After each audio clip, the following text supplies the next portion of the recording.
Mga kahuwan, panoorin ang video na ito upang alamin ang pinaka-latest na balita tungkol sa lagay ng panahon at bagyo update today.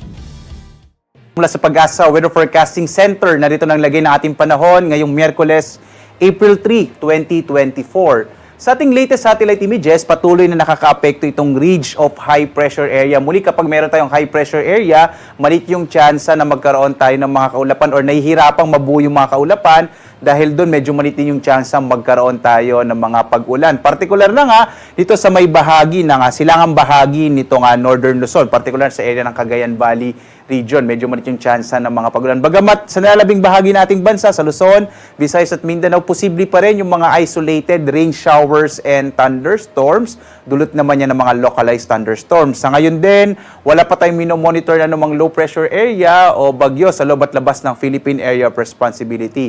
Ipinapakita ng mga pinakahuling datos natin na in the next, at least sa linggong ito, maliit pa rin chance na magkaroon tayo ng bagyo.